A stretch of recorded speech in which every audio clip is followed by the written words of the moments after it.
আসসালামু আলাইকুম প্রিয় দর্শক, আশা করি আপনারা সবাই ভালো আছেন। আপনাকে আমাদের এই চ্যানেলে স্বাগত। আমরা মূলত খলিফা হযরত উমর রাদিয়াল্লাহু তাআলা এর সময়ের একটি ঘটনা সম্পর্কে অবগত হব। আশা করি আপনারা ভিডিওটি পুরোটা দেখবেন। তো চলুন শুরু করা যাক। পারস্যের নওয়াহান্দ প্রদেশের শাসনকর্তা হরমুজান পরপর অনেকগুলো যুদ্ধ মুসলমানদের বিরুদ্ধে লড়বার পর এবং অগণিত মুসলমানকে নিজ হাতে হত্যা করার পর তিনি অবশেষে মুসলমানদের হাতে বন্দী হলেন। হরমুজান ভাবলেন, খলিফা উমর রাদিয়াল্লাহু তাআলা নিশ্চয়ই তার প্রাণদণ্ডের হুকুম দেবেন, না হয় অন্তত তাকে গোলাম হিসেবে কোথাও বিক্রি করে ফেলবেন। কিন্তু হযরত উমর রাদিয়াল্লাহু তাআলা বিশেষ কর দেওয়ার ওয়াদার বদলতে হরমুজানকে ছেড়ে দিলেন। হরমুজান নিজ রাজ্যে ফিরে গিয়ে ওয়াদার কথা ভুলে গেলেন। অনেক টাকা পয়সা ও বিরাট সৈন্য সমাবেশ নিয়ে তিনি আবার মুসলমানদের বিরুদ্ধে যুদ্ধ ঘোষণা করলেন। তুমুল যুদ্ধ হলো।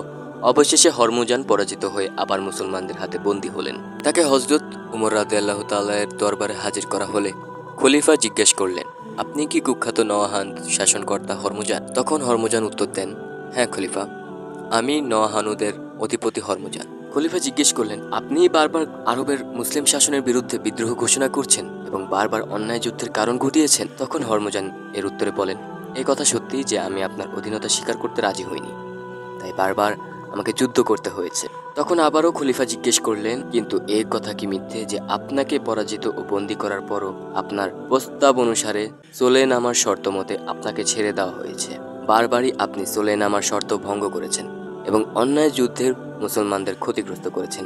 হরমুজান উত্তর দেন, এ কথা মিথ্যে নয়। তখন খলিফা আবারও জিজ্ঞেস করলেন, আপনি কি জানেন আপনার কি সাজা হতে পারে? তখন হরমুজান জানান, জানি, আমার সাজা মৃত্যু এবং সেজন্য আমি প্রস্তুত হয়ে আছি এবং এই মুহূর্তেই। খলিফা তখন উত্তর দেন, তাও বেশ জানি, তাহলে আপনার যদি কোনো শেষ বাসনা থাকে তা প্রকাশ করতে পারেন। তখন হরমুজান তার উত্তরে জানান, খলিফা, মৃত্যুর আগে আমি শুধু এক বাটি পানি খাবো। তখনই খলিফার হুকুমে বাটিতে পানি এলো, হরমুজানের হাতে দেওয়া হলো। খলিফা বললেন, আপনি স্বাদ মিটিয়ে পানি খেয়ে নিন। হরমুজান জানান, আমার শুধু ভয় পানি খাওয়ার সময় জল্লাদ না এক কোপে আমার মাথা থেকে দেহ আলাদা করে ফেলে। তখন খলিফা জানান, না হরমুজান, আপনার কোনো ভয় নেই, আমি আপনাকে কথা দিচ্ছি এই পানি খাওয়া শেষ না হওয়া পর্যন্ত কেউ আপনাকে কতল করবে না। তখন হরমুজান জানান, খলিফা, আপনি বলেছেন এই পানি পান করা শেষ না হওয়া পর্যন্ত কেউ আমাকে কতল করবে না। ঠিক তখনই বাটির পানি মাটিতে ফেলে দিয়ে, সত্যি এই পানি আমি আর খাচ্ছি না এবং তাই আপনার কথা মতো কেউই আমাকে আর কতল করতে পারবে না। আপ্লুত হযরত উমর রাদিয়াল্লাহু তাআলা খানিক চুপ করে থেকে হেসে ফেললেন, বললেন,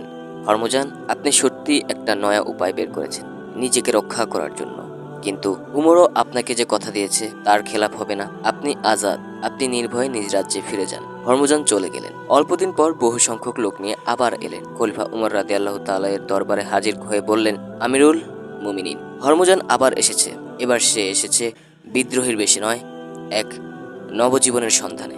আপনি তাকে তার অনুসারী সহ ইসলামের দীক্ষিত করুন। হরমুজান আর বলতে পারলেন না, তার কণ্ঠ রুদ্ধ হয়ে এলো। হযরত উমর রাদিয়াল্লাহু তাআলা দেখলেন লৌহ মানব হরমুজানের দু চোখ পানিতে ছলছল করছে।